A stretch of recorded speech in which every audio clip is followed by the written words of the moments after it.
Thank you for coming. No pleasure. Thank you. Good. Yeah. All right. So, this is Tishauna Mullings, and I'm so excited to have her here. But tell everybody why I'm so excited to have you here. Tell them all about yourself, who you are, and why this is so exciting. All right, so I'm Tishauna, Indomitable Mullings.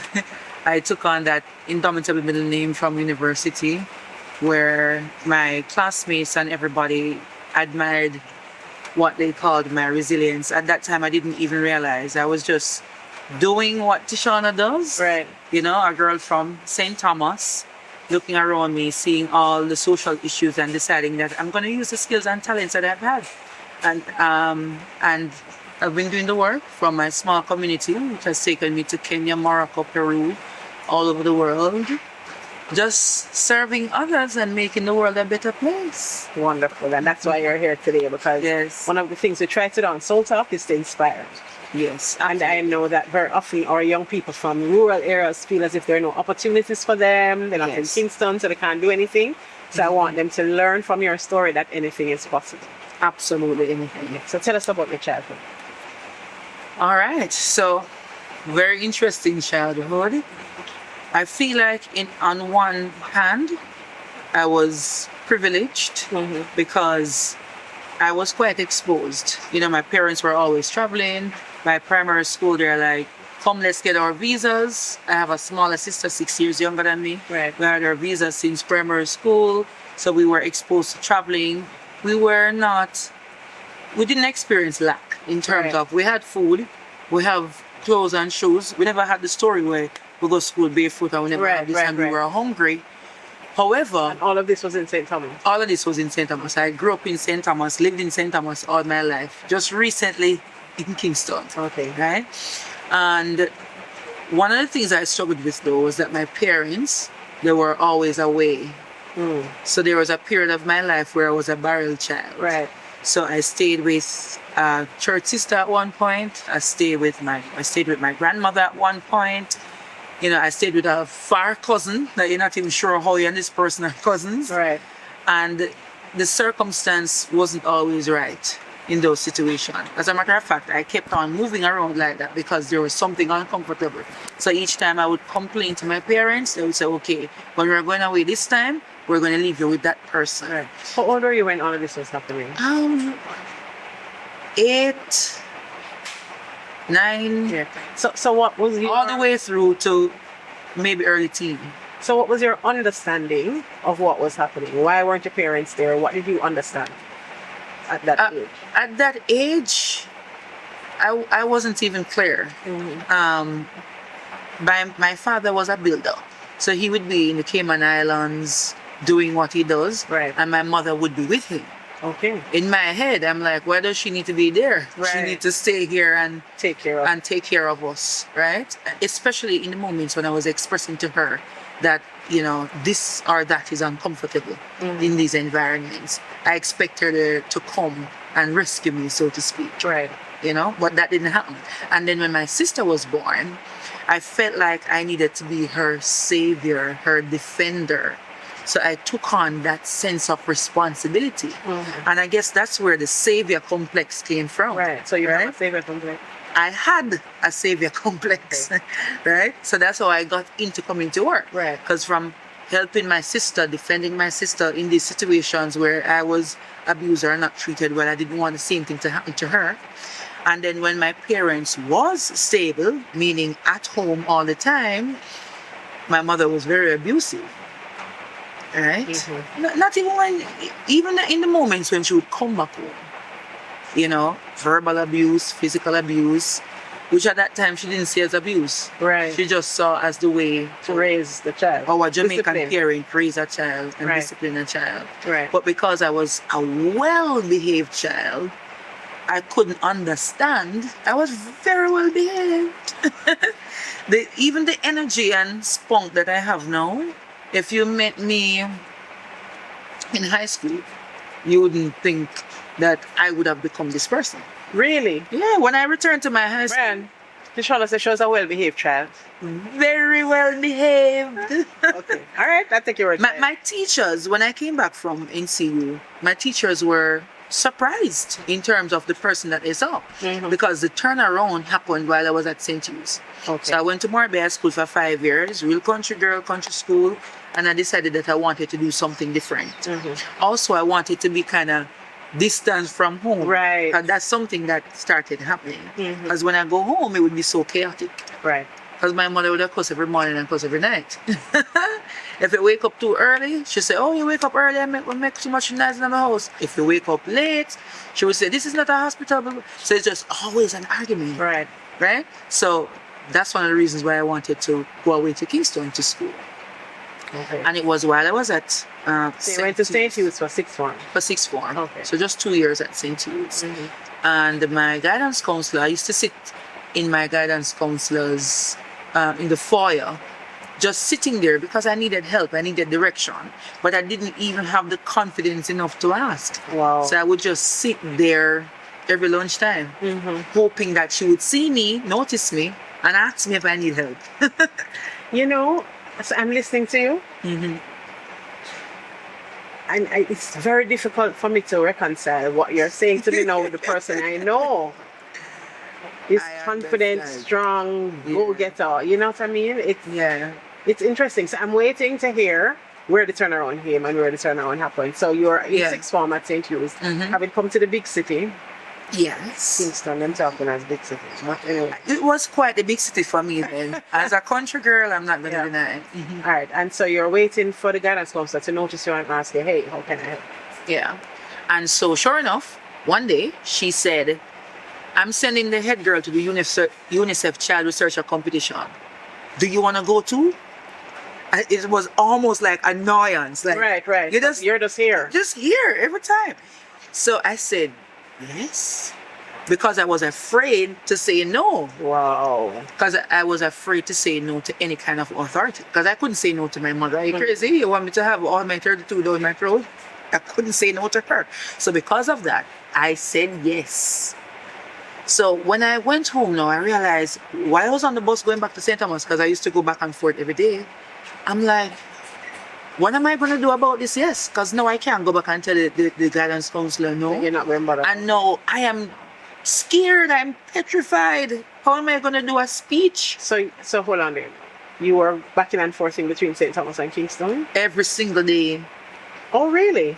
And I would cry on the bus because I would have to be up by 4 a.m. in the morning to get a bus to Morant Bay, and then from Morant Bay to downtown, and from downtown to Crossroads, and then walk from Crossroad Square around to St. Hugh's. So to do that journey back and forth, and then I was in ISCF as well. I was a good Christian girl from a long time. I was in ISCF. So sometimes I would be in Kingston a little later and then traveling home. Right. And at that time, boy, I am saved now, but I was super saved. So leaving from ISCF, going back to St. Thomas, sometimes I had prayer meetings, I had people to pray for, like to go to house prayer calls. Sometimes people would come to my house for prayer. Wow. So, and then at that time, I used to do a lot of spiritual warfare as well. My mom used to complain to say, I'm doing too much, and this might be too much for a teenager to be taking on. Because I used to do some serious pay. You know, they have the things that they say about St. Thomas, which is not true.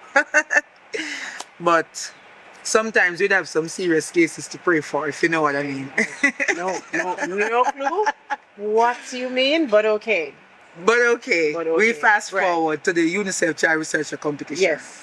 I will rewind to that. Right. So I said yes, so now I had to prepare. So I used my internal assessment, which have been a study that I wrote for my sociology IA. So I'm like, all right, I'm going to talk about that, dancehall, music and its influence on children. Let me use that for the UNICEF Child Researcher Competition. I have that already. I don't have to prepare something. Right. But apart from speaking briefly in church, I remember my first sermon was Daniel in the Lion's Den. And I was also scared to death to do that. So I'm like, all right, I'm going to draw from that experience, and I can't tell the guidance counselor no, so I'm going to have to do it. So I went on the day You see all these bright students who are prefects and they're used to public speaking and they're head girls and head boys, and I'm like, I'm just this one strange girl from a country school who's now at St. Hugh's, who never speak publicly anywhere before. This is being held at Jamaica Conference Center. Wow. So this is what you were saying to yourself. I'm like, I'm in Jamaica Conference Center for the first time. Wow. And I'm supposed to be giving a speech. Just this, looking at the space, I was scared.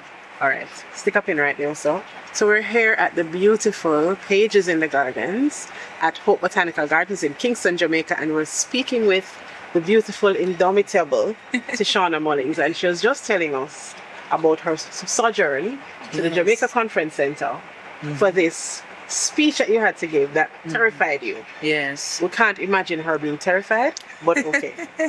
Yeah. Right. So I'm there on the day now, and I'm thinking, all right, the moment is coming where I must get on stage and deliver this presentation. So I thought, you know what? I'm just going to have to do it well, because at this point, there is no out. Right. And if I go up there and I don't do well, I'm going to embarrass myself. If I try to put everything in there and just deliver well, then somehow it must work out great, right? And that's what I keep on telling myself to this day. Right. And that's what I tell everybody that I train and coach. So I went up there and I delivered. I didn't know what was going to happen, but I delivered. I gave it my best. Terrified I was, but I have this thing, and I still do it today if I'm nervous. Like, I harness the nervous energies and I kind of use it to create a force in terms of how the things come out of me. Right. So then it comes across as powerful. Right. But that is me harnessing my nervous energies and just going. It's like when I was valedictorian at NCU, and I went on the stage. I don't remember what my beginning line was supposed to be, but it was Jamaica 50, the Jubilee year. And I decided that I would just say, it's a Jubilee year. But I said that because I was nervous and I wanted something to push the nervous energies out. When I did that, there was a massive cheer across the room.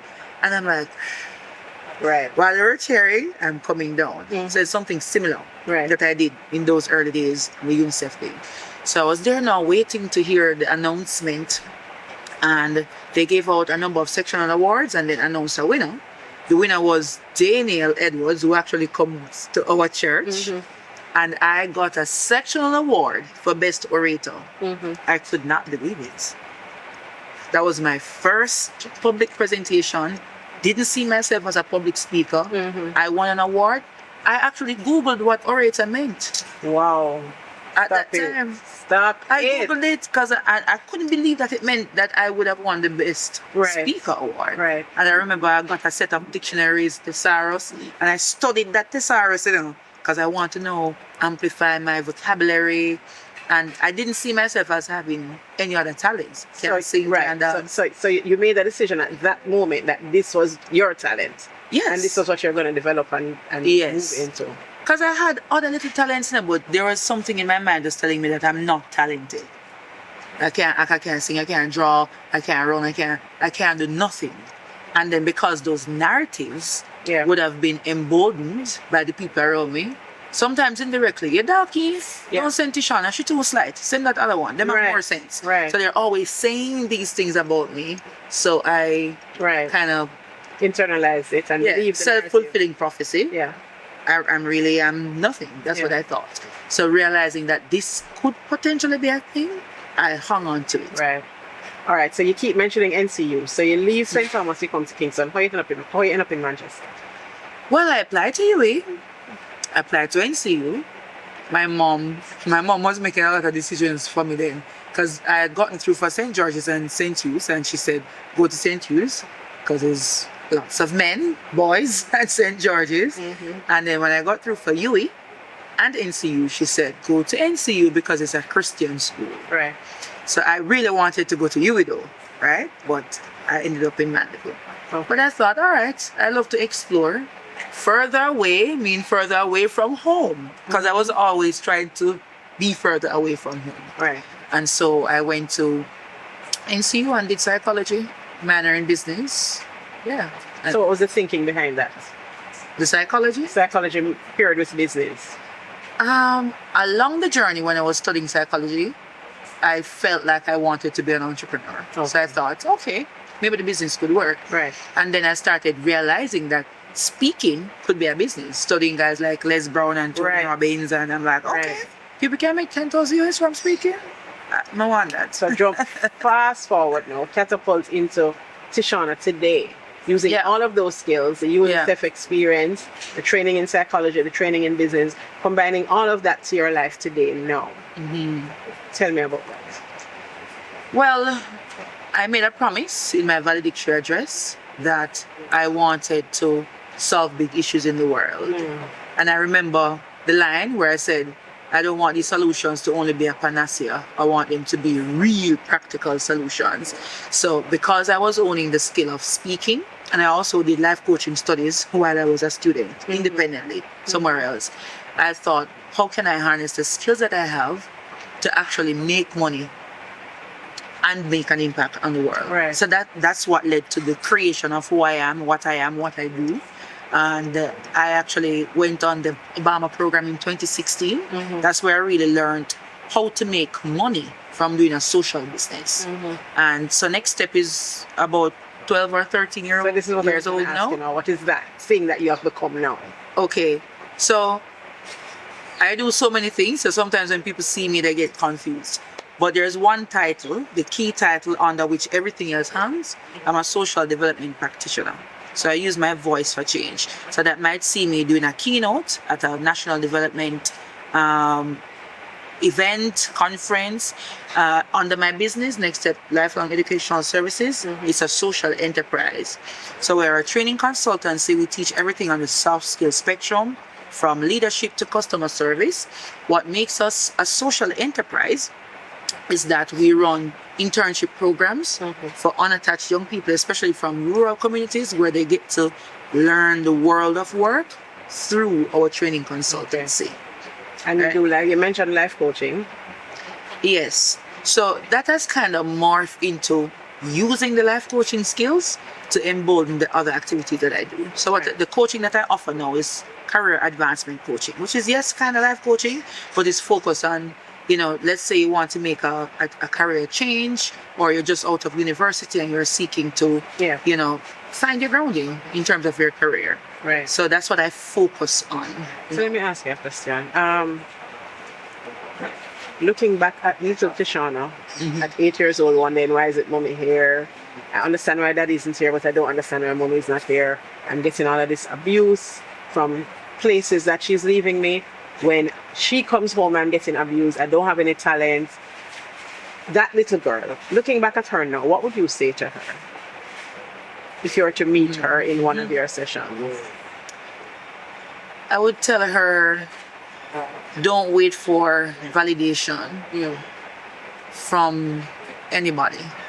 You know, if you're a human being created by God, you are creative and you are talented. Right. It's just a matter of discovering what that is. As you learn and grow and try different things, you will discover your talents. Right. Right? So don't wait to be validated. Explore and meet yourself along the journey.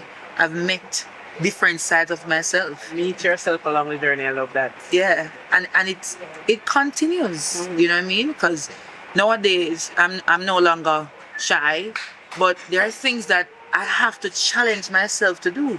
There are levels in everything. Right. Sometimes I go into a situation and there's a level of newness that does cause me to be a little bit nervous. But I remember all the things that would have allowed me to grow to the point that I've grown. Right. And that encourages me. Right. So you mentioned being a church girl. Yes. And you said From back then you were proper church girl. I'm still a proper church girl. Right. So explain that part of your life now. Because how do you use all of what you do in that area?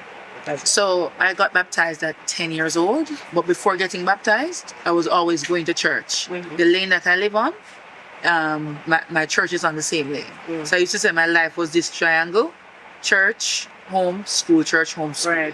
Right? And I had a lot of responsibilities in church. I was Sunday school superintendent, so you have to just Easter program, Christmas program, get the Sunday school manuals, train up all the teachers. And I was the youngest leader in the Sunday school. Yeah. Yet doing all of this. At some points, I felt like, oh, I'm superintendent and I have teachers who are in their 40s and 50s dealing with. Sometimes, I would kind of feel, like I'm now leading the people who were my Sunday school teachers. Right. And as I said, I used to do a lot of prayer ministry independently, my prayer partner and I. So, how do you make those decisions at that age though? Because this is pre-sixth form. So you're talking about when you were in school. Pre-sixth form and throughout sixth form. Right. I guess I just had a very deep relationship with God. And that's kind of what drove me. Because as I told you, my parents were a bit concerned that I was doing so much. I was seen as a spiritual leader, not just in the church, but in the community. Wow. So if somebody was in need of prayer, there were adults that were coming to my house to ask my parents for me. Yeah. But that's a lot of pressure for a child though. And it didn't feel like pressure, It didn't feel like pressure, maybe because of my relationship with God. When I would have been on these fasts, my mom would be like, you need to eat. I can relate to that. And I can understand, right? Because I didn't mention this in this interview, and I must. My mother and I have an absolutely beautiful relationship now. We can talk about everything from the past. And I remember when I learned this concept about reparenting. Right. And you remember I spoke earlier in this interview about meeting yourself again? When my mother had COVID and almost died, the way I was able to show up for her, I surprised myself because she was very sick, sick according to the doctors unto death. And when she came home, I had to take care of her physically for about 3 to 4 months. And I didn't know that I had that level of care in me, Okay. So, yeah, and we absolutely love each other now. She's completely forgiven for everything from the past. She's a defender of my own peace. If I say right now, I don't want anybody in my space for the next 2-3 weeks, she will tell my sister, my siblings, everybody else, Tishauna needs a moment, just give her some time. She literally defends my peace. So, and I think that's a message to every Jamaican. Because you see the memes online where it's like all of us kind of had similar childhood, right, where they're talking about the way their parents will speak to them as if they're a piece of trash. You know what I mean? So there are a lot of people who have some of these traumas and it's kind of all bottled up, or some people say, I can't forgive my mother, I can't forgive my father. You don't know what he or she has done to me. I really don't know. But what I do know is if you continue carrying that trauma around for the rest of your life, it's going to rob you of your joy. Absolutely. My mother has the chance now to be a better grandmother to my children, because I'm going to declare it, I will have my triplet, or at least my twins. Right. Yes. You know what? I wish we had more time. We definitely have to have you back on SoulTalk because there's so much more to talk about. Yes. But I want to say thank you to Tishauna. What is wrong with my words today? Thank you to Tishauna Mullings, Indomitable, for coming and speaking with us. You are such an inspiration. And for any young child out there, as a matter of fact, you give that young child out there from the country who thinks that they're stuck and they can't do anything because of their circumstances, give them the final word. Yeah, so this is SoulTalk. So I hope that something that was said in this interview actually touches your soul, because I say to anybody who is speaking and sharing, you might be telling your story, but it's what can somebody draw from your story to make their life better, and that's what my life is about. So if you are a young person or anybody at all, because there are persons who are in their 50s, 60s, 70s, and even 80s, and they still have dreams and desires and things that they have not yet tapped into, or they have been probably so traumatized in your life that you're wondering, can I actually do anything? Yes, you can. Yes, you're talented. Yes, you're creative. Yes, it's there. Tap into it. Connect yourself to the things and the people that will draw out of you the goodness that God Himself created and placed on the inside of you. If you say you're not creative and there's nothing in you, it's an insult to God, because He created you with those skills, competencies, and talents. Right there. Thank you so much. Tishauna Mullings was my guest today on SoulTalk here at the beautiful Pages in the Gardens. We just want to say thank you so much. My pleasure. Thank you to our technical crew, Carlo, pick up yourself, Brian over there, Gabby running around. Thank you for listening, and we will be back next week with another inspiring guest here on SoulTalk. Thank you. Shy. You absolutely. Shy.